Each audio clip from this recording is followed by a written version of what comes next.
Well, thank you for staying with us. Time now for us to dig into the newspapers. And I nearly said something, but I'll keep it to my chest. One of my favorite people, Samuel Kojo Brace, is here. One day you'd have to explain why I'm one of your favorite guys. Yeah, one of my favorite guys. There's a reason. Top shutter. There's a reason people don't know, and one day we'll have to talk about it. What reason is that? Hold on. You want me to go full length? I can't tell what the reason is. I cannot tell. Simple. What the Because reason people will be wondering, but why is this guy one of his favorite people? So I can tell all of you, this gentleman is very humble, very affable. He's just a nice guy. And when we get on the show, he seems to be my alter ego. We seem to think alike. Obviously, the real thing is that you're not only talking about it. Or but that one I will not expose it on there. Charlie, good to have you. Good to have you, man, Charlie.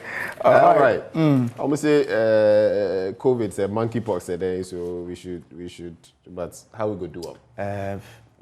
COVID is coming back again. Our cases went down, so down. I mean, we're in the hundreds. I think we're even in beneath the hundreds. Yeah. And now we're over 1,000 again. Yeah. And so it's a source of worry. It's something that should cause all of us to start thinking about our responses again, because it got to a point, too many people were not wearing the nose mask. Yeah. Yeah. So it's about time we have to rethink that and start wearing the mask. It's about time we start doing the hand washing. Yeah. Most organizations still do have that washing basin and soap in front of the offices. So let's start washing our hands and drinking more water. At the height of it, we're told that we should hydrate more. Yeah. So we should be drinking more water and avoiding public places when obviously it's not. I mean, mass gatherings allowed, but if you can avoid the gathering, or if you can, even at a mass gathering, if you think, hey, these people are not donning masks, I want to distance myself a bit. It's your personal security. Exactly, yes. It's your life. Health is certain things are personal choices. Yeah. Whether I want to eat meat or fish is a personal decision I need to take. So your health is a personal decision you need to take. No one should force you to. So you have to decide to wear the nose mask. You have to decide to say, okay, this gathering is not so important for me to go to, so I'll stay home. I mean, that's how we can. Those are the dynamics, and that's how we can beat, the COVID. These scourges. But I have this morning Daily Graphic, Ghanaian publisher, The Finder, and the DailyGuide. What papers do you have? I have the Ghanaian Times, the Republic, and the Custodian. All right. How about we start with the Ghanaian Times? Okay. Today is the day for us to know D-Day, the GJA elections. Yes. Yeah. After so many postponement and several court brouhaha and all of that, today we are going to elect who will lead us. So there were fears that this wouldn't happen. Yeah. On the back of the person in charge of the elections, the lawyer, stepping aside, resigning just a few days away, and then so I was actually looking forward to how things would pan out, and I'm happy that it's about to go down. And we'll get, new leadership. All right. Now, so it says, who leads GJA? Journalists to decide today. The full story is on page 16. Make Africa food sufficient. Oforiatta charges peer countries. Car owners abandon vehicles for trotro over fuel price hike. Really? Okay, so let me check the food price, food sufficient thing out on page 15. When it comes to food, I love food. I love to talk about food. So yeah, that's what it is. Now it says the Minister of Finance, Mr. Ken Oforiatta, has called for increased investment in agriculture and its value chain by African states to help make the continent food sufficient and lift millions out of hunger. See, tomorrow we are bringing on our food chain, we're talking about rice production in Ghana. Okay. I visited a rice farm in Simpa. So many areas come to mind. Avela in the Volta region, in the northern belt. There's this place. You just give it a belt. Escapes me. I mean, the northern belt especially. The coastal, the northern, the middle belt, everywhere. Most places we have the land to cultivate rice. Now, we just need to have the right investment. Look, I know a company, that is into rice production, is looking for funds to expand its farms, because when you want to rely on the individual farmers, you struggle to get the produce. Right. See, sometimes people will love your produce for you to supply them continuously becomes a challenge because we don't have those large farms. So we need to pump investment into the production of rice, into agri.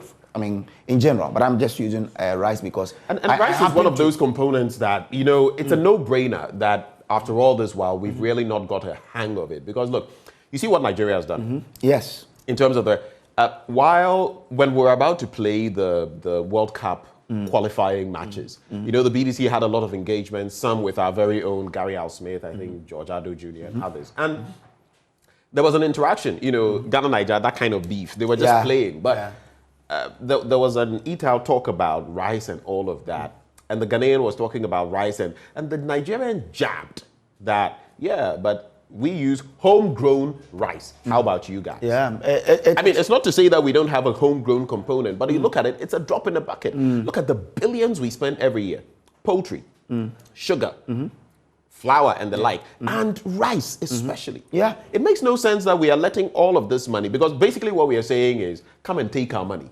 Because we are not producing this here, a chunk of it comes from outside. Yeah. Hard currency, dollars and the rest. Travels out of the country. country. Go outside. It's building someone else's economy. Exactly. Creating employment in someone else's country. And you claim you lack jobs, especially for That is the point. See, I know rice farmers who only need investment to expand their farms.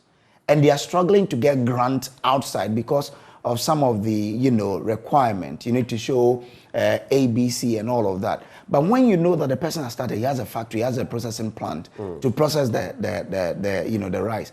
Our government, through the central bank, I'm saying this because, you know, the Ghanaian who led the Nigerians to have that bumper harvest in rice last year, Abraham Juma. So we have the people who can, show us the way. Yes, the guy is the consultant Nigeria used to have that bumper production in rice. Did you see their rice pyramids when they were flaunting them? What he told me was that what they did, he had to convince the Central Bank of Nigeria to invest heavily into the rice. And they did that at a very reduced interest rate. And that's the result we're seeing. So it means that if our central bank should decide today that I also want to help rice farmers to improve production, we can. Because look, today, have you heard anybody who says, I don't eat rice? I've heard people who tell me... We like talking about, fufu and banku and da-da-da-da, but I think our number one staple is rice. Because I've heard people who tell me... Your wache, your jollof, your plain rice, your fried rice, go to events. See, I've heard people tell me, I don't eat fufu, but I've never heard anybody... I don't. You don't eat fufu? I don't eat fufu. Yeah, but you eat rice. Most definitely. And we have the lands. If you go to Takwan Swayim, you go to Shama in the western region, Kumasi, you go to Volta region, a lot of places. We have the land, and not just that. You see, the rice paddies, they require a certain texture of soil and even... That's what I'm saying. We have all of that available to us. Today, what's happening in Shama, for example, is that these ceramic companies are extracting the soils that we could have used to grow rice for the production of ceramics. It is because as a country we have not been focused. We are doing everything haphazard. If we should have a focused policy to say we want to master in rice production, that by 2030, 2035, we want to eliminate importation of rice or reduce it to the barest minimum, then we can focus on these areas and try to stop some of these things from happening.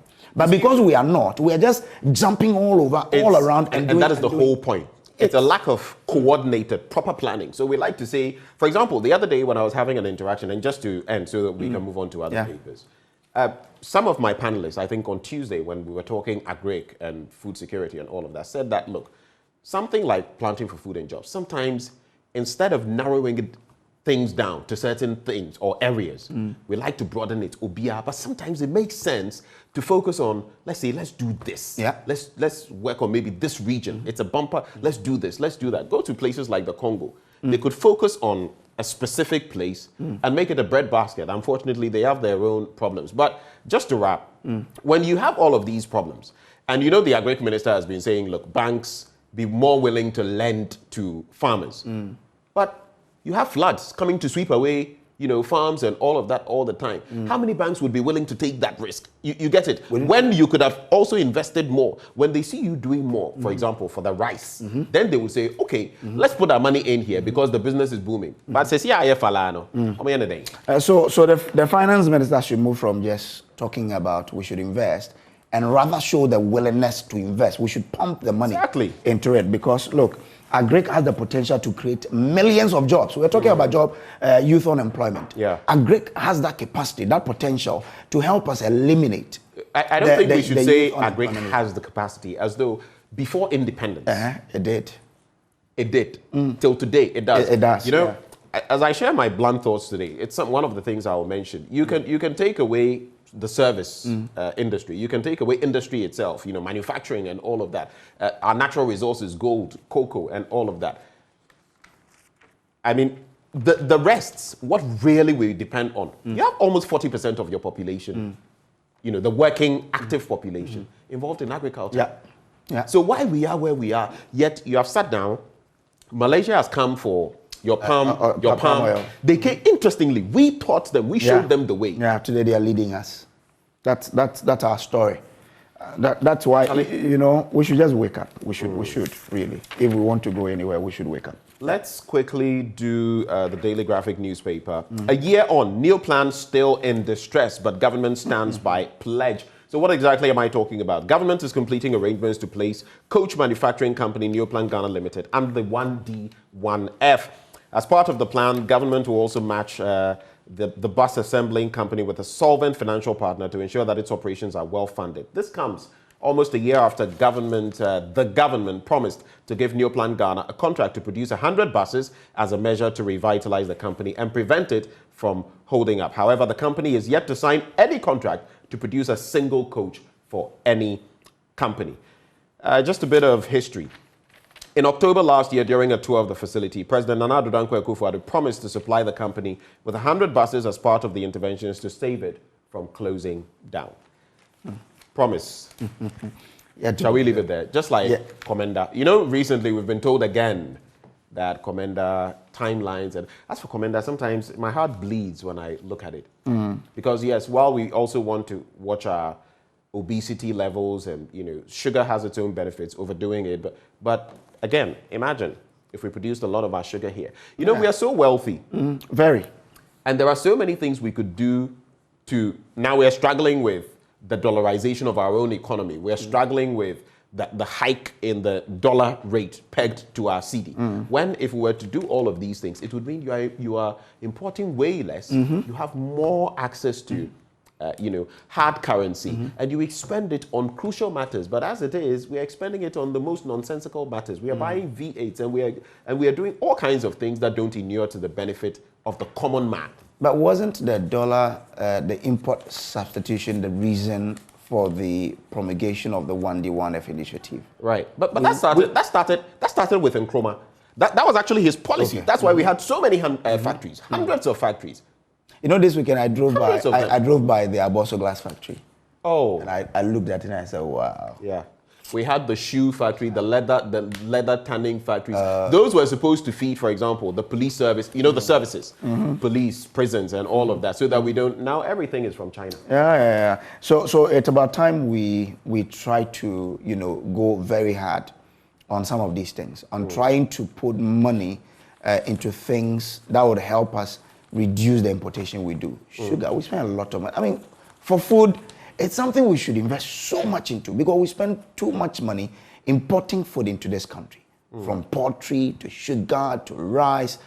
I mean, why? Why can't we do the things in this country to let the money that we export outside stay within the country and for us to create jobs? Because look, for the poultry industry, for example, if you are importing all your poultry from outside, have you imagined the jobs you are creating in someone's country? Those jobs can be created in your own country. If we would shelve our selfish interest aside and rather put the national interest ahead of us, I think it would help us. But in Ghana, we do see that most people are only self-centered. It's about you taking my business away from me because someone thinks, because I import poultry into this country, if you should improve the poultry industry in Ghana, you're going to take away my business. But why? Should you be the only one eating in this country? Shouldn't myself and my family also be eating? Yeah. Shouldn't Kofi and Amma be eating wherever they are? If you help develop the poultry industry in Ghana, you create jobs, more jobs. Look at what we're doing with the soya bean. We're allowing everything, we allow others to come. And with all due respect to these people, they come and do their own business. I mean, if your systems are loose, that is what will happen. Others will come into your system, take advantage of it, and your own nationals will be at the receiving end. The Lebanese, the Indians especially, and all of that. I mean, legitimate business, you can't fault them. But the point is because our systems have failed. By the way, I just checked. In 2020, Ghana imported $151 million in raw sugar, mainly from Brazil, Morocco, Guatemala, France, and India. $151 million. So imagine we had a booming sugar industry. We're producing the sugar cane, and we're doing the right things with them. Imagine. I remember living in Cuba, and you would go to, in fact, you could travel certain places, province to province. They have a number of provinces. And all you see to your left and to your right, plantations. Sugar, what do you call it? Sugar cane. Yeah. Because they are one of the biggest. You see, they are even on our list. Places we import sugar from. Brazil, Morocco.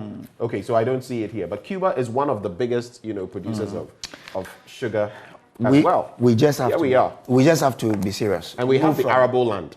Yes, we do. That's the problem. That is the problem. We do, and we just have to invest in it and try to look. Every day I say that the people who think that if things develop in this country, they will be taken out of business. They should see it this way. If I'm an importer of chicken, I'll then negotiate with the poultry farmers in Ghana that okay, I need say 14 tons of poultry product. Can you produce for me? I put the money in here and get the produce and become the sole distributor of it. I still make my money. So the poultry farmer will not produce and still sell on the market.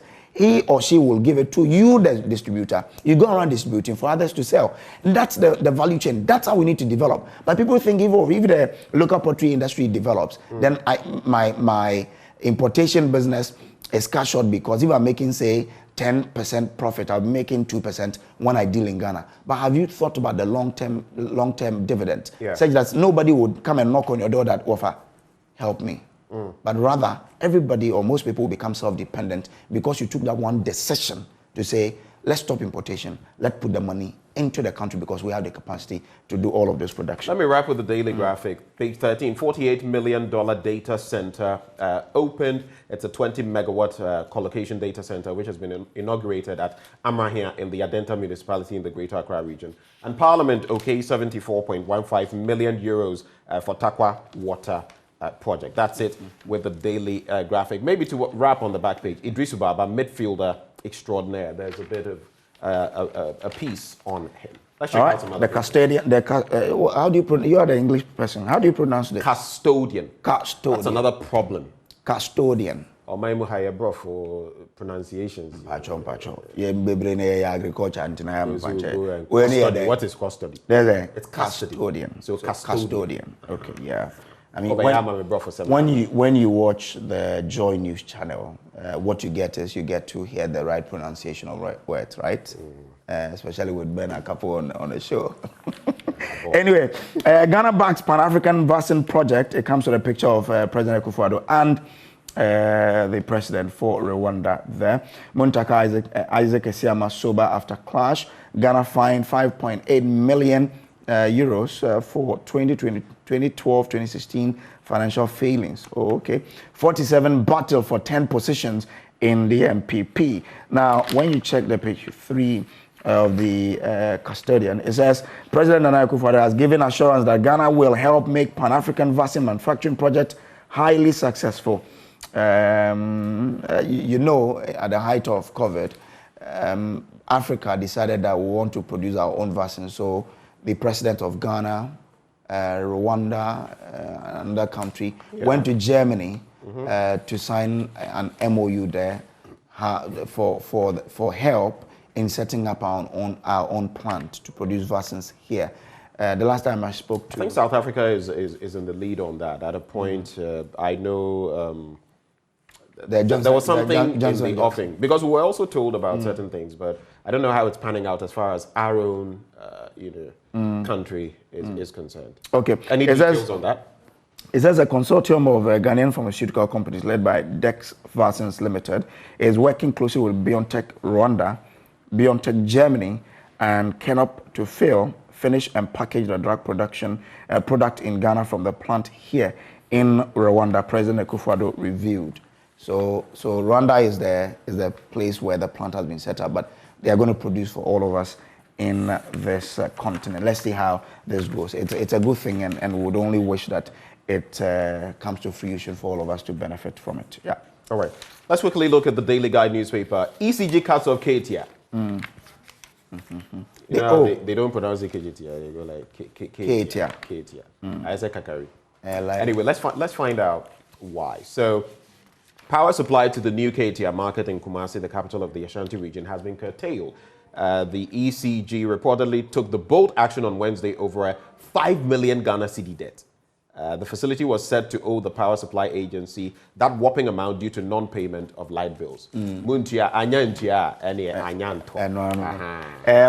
let me take you back to the custodian newspaper. Okay. Page 6. Right.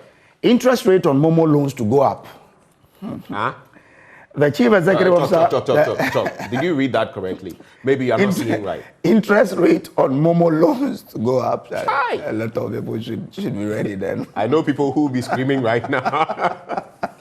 Okay, so he says the chief executive officer of Let's Go Ghana, Arnold Parker, has revealed that interest rate on quick loans will increase in the coming weeks amid rising interest rate on the money market. Quick Loan, an innovative financial solution by Let's Go Ghana and MTN Mobile Money, provides short-term, unsecured, quick and convenient loans to subscribers of MTN Mobile Money, which are currently at 42 million in total since inception. A lot of people are borrowing from Quick Loan, but the interest rate on that one is to go up in the coming weeks. When you look at the middle spread of the paper, Davido offers scholarship to Ghanaian student. A Nigerian musician, Davido, has offered a Ghanaian student, Moro Suleiman, a 5-year scholarship to Adeleke University. Yeah. So that's a good one. I'm told, Davido, we salute you. I'm told he's also sponsoring some other student in. I know in Nigeria, for example, you remember his birthday thing that he did, raising funds, donating to charity and all of that. We want to see more of our own celebs also doing that. The celebs know what they are saying. Ghanaian publisher newspaper, Birth and Death relocates to Shiashi. Akufo-Addo reaffirms Ghana's support for vaccine project. Muntaka Isiama fight over committee report. And then we haven't been paid a dime. Fertilizer suppliers tell finance minister. We're back to square one. Maybe I'll wrap with Finder newspaper. You see, that is something that we should help. When people do or execute projects for government, government should also go about paying them promptly. Because look, some of them go for loans with high interest rate. They will execute the project. Timing is everything. Yes. We have to go, but timing is everything. And that's why some of them will also smuggle the fertilizer, because by the time it gets to them, they are done with what they would have needed the fertilizer for. The season is past. And so they think, oh, then let me pass it on to the next country. And that is the problem. The Finder, Africa needs common strategy to mitigate economic challenges. Dr. Baumia says so. Let's wrap with your set of papers. Well, Republic says, get your booster shot. Ghana Health Service charges as active cases soar. So, because the cases are rising, please, those of us who are vaccinated, try to get booster shot. Those who haven't, try and get your jabs. So it says the Ghana Health Service is entreating those who are fully vaccinated to get their booster shot at the service, as the service is set to embark on a vaccination campaign, hoping to get more people to go for their jabs. The move is also to encourage people to go for their boosters to prevent an escalation of the spread of the coronavirus. So that's all right there. So we have to go, Kojo, but it's been refreshing. And I like the fact that sometimes we can pick issues like agric and just go full throttle on that. All of us should be interested in it, because who you are is what you eat is, I mean, how do they say it? So you are what you eat. Exactly. Right. So you need to ensure that you're eating the right thing, and that comes from where? Farming. How are we investing into farming? Are we just playing lip service with the sector, or we are serious about injecting funds into it? We are not, because I'm into it. Look, I supply local rice. I don't want to say local rice. But if you look at the farmers and how we are not able to sustain all year round production, it is because the funds in that sector is limited. But people are becoming aware. People are now choosing to eat Ghana rice. Why aren't we putting money in there? And Why that's isn't the government being serious about it to pump a lot of money in there? We have a lot of money. But when it comes to resource allocation, I think that is where our challenge is. That is where our we challenge need to do the right things. The central bank, the government should decide and set our priorities right. It is until we do that that we can reap the full benefit. They also say your food should be your medicine. And if we get it right, I mean, look at the benefits. But sports will be coming up next. But let me just tell you this. Right after sports, I'll be bringing you my blunt thoughts for today, like I've done over the last 2 weeks. This will be the third installment. I kept it to my chest. This morning, I'm going to be sharing my thoughts on Ghana's morbid annual flooding ritual. Yeah, Ghana's morbid annual flooding ritual. Why we are still at the mercy of nature. You don't want to miss that. But up next, sports with Muftau Nabila Abdullahi. Stay.